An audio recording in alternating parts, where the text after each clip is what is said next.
Dear students, hope you are all fine. Today I am sharing another video lecture with you. This is lecture number 20, and in this lecture I will talk about different types of writing skills. In last video lecture I talked about descriptive writing. Now in this lecture I will cover narrative writing, argumentative and persuasive writing, and expository writing. At the end of this lecture, you will be able to know about different types of writing. As descriptive writing we discussed in last class, now in this class we will talk about further types of writing like narrative writing, expository writing, and argumentative writing. First of all, I will talk about writing. That what is writing? Writing is the act or process of producing and recording words in a form that can be read and understood. Now I will talk about another type of writing, that is narrative writing or narration. The boundary line between narration and description is a thin one. It is said that we narrate an event and describe an object. But generally, it will be found that in a long piece of narrative, descriptive plays a prominent part.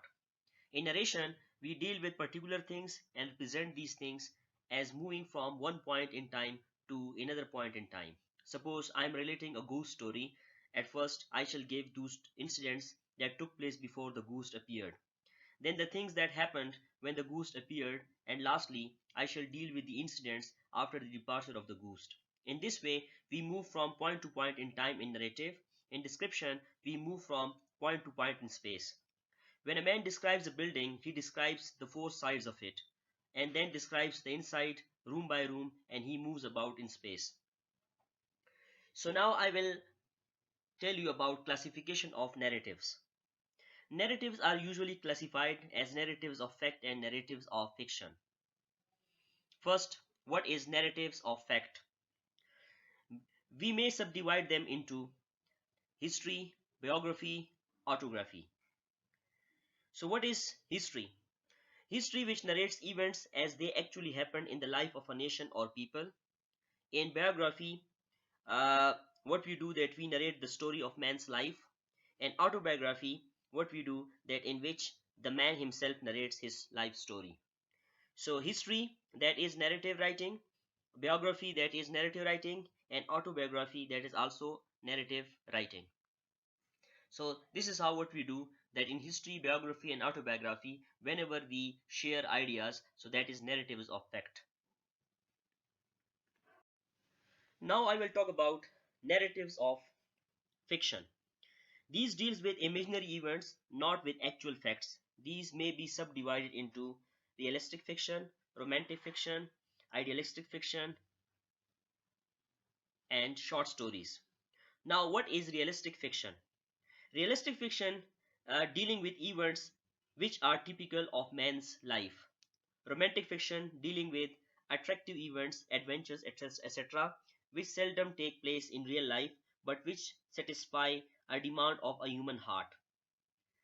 Idealistic fiction is something which seeks to apply some noble ideas to life and sets up ideal characters or types. And then short stories, which may be realistic, idealistic, or romantic, etc.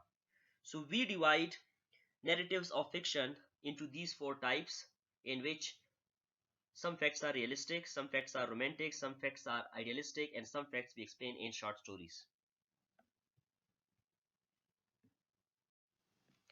Now I will talk about different types of narratives. There are some common types of narratives. The first is allegory.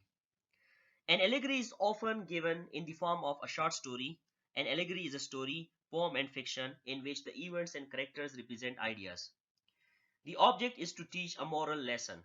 So what allegory is all about? Allegory is all about to teach the moral lesson. So whenever you want to share, whenever you want to convey a moral theme, so that kind of writing is called allegory, and that is also that is also the part of narrative writing.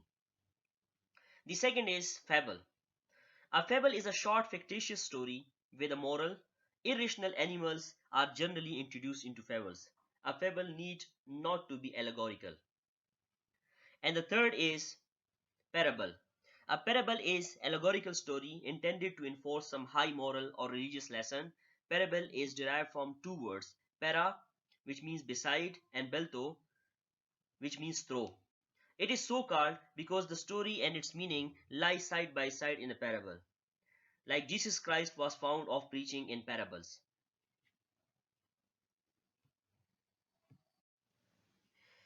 Now, what are qualities of good narrative? A good short story should have these qualities. An artistic short story should have a special quality, a very curious, haunting, and suggestive quality. It is provocative of imagination, it haunts the memory. It does not introduce too many characters, nor does it saddle itself with a complicated plot which requires to be developed through many incidents. Its dialogue, which is written with art, is a brief and excellent form of character delineation. A good short story is a drama in narrative form. It has a close, rote plot. Its incidents constitute a progression, but they are also an interacting body. It is never too long to be completed in one observed reading. So these are different qualities of good narrative. Then these qualities, if these qualities are present, so we can say that that is good narrative. Now I will talk about the techniques of narrative writing. As we all know that storytelling is a delectable art, we are all children when it comes to listening to a good story. But how to make up a good story out of unattractive materials of human experience, this is a big question. So there are several important techniques of narrative writing. Some of them are, the first one is plot. The first great thing that should be kept in mind is the necessity of plot. Without a clear and coherent plot, a narrative will be a jumble of unrelated events. The general course of movement from one point to another in a narrative is called plot. If there is a plot, there is a beginning, a middle, and an end, a satisfying end at that. So whenever you go for narrative writing, this thing is important that you need to create a very good plot which has proper beginning, proper middle, proper end. The second technique of narrative writing is movement. In a narrative, movement is the essential thing. The story should move from point to point and should keep the interest of reader alive. So when there is movement in the story, when characters are lively, so it creates interest of the reader.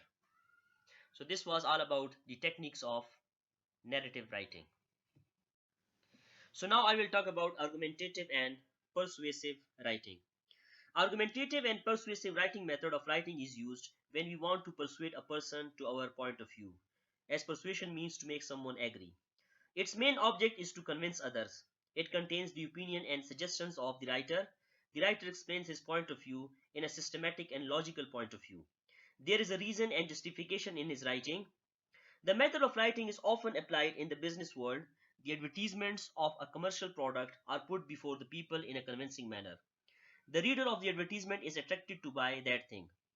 The persuasive method of writing is used in letters of complaint, newspaper, opinion, and editorial presses. We find this type of writing in textbooks, how to know in articles related how to know and act, recipes, news and press releases, business, professional, and scientific writings. So argumentative and persuasive writings are also very important, and these are the writings which are used to convince and to persuade people, especially readers. The last but not the least kind of writing, the fourth type of writing is expository writing.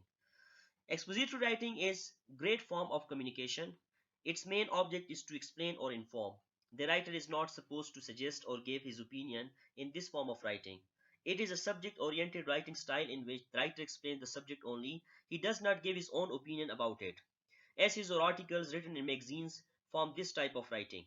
The essays and articles give us facts and figures of a topic in the calculated manner. They do not suggest anything. Such a type of writing is found in the textbook known as articles or acts. In this method, the writer keeps the following things in view. It explains a thing in a systematic and orderly manner. It is a systematic kind of writing. It is packed with facts and figures. Everything is described in a calculated manner. It observes logical order and development. It is logical, orderly, and systematic. The facts are explained truthfully. The reader is attracted by the truthfulness of the facts. The writer takes a stand. He wants to convince you about the correctness of that stand. He wants to carry you away from his point of view, it means that he should explain his point of view truthfully and sincerely. The writer urges the reader to plunge into action and do something practically to prove his point of view. What the writer describes is fully related to common sense view and knowledge. This type of writing is bound in advertisements, newspaper columns, editorials, review of books and movies, letters of recommendation, and cover letters. So all those writings in which writer uses his facts and figures in order to impress upon, in order to convince, that is called expository writing. So dear students, this was all about remaining types of writing, uh, narrative, argumentative, and expository, and I hope that you have got the concept.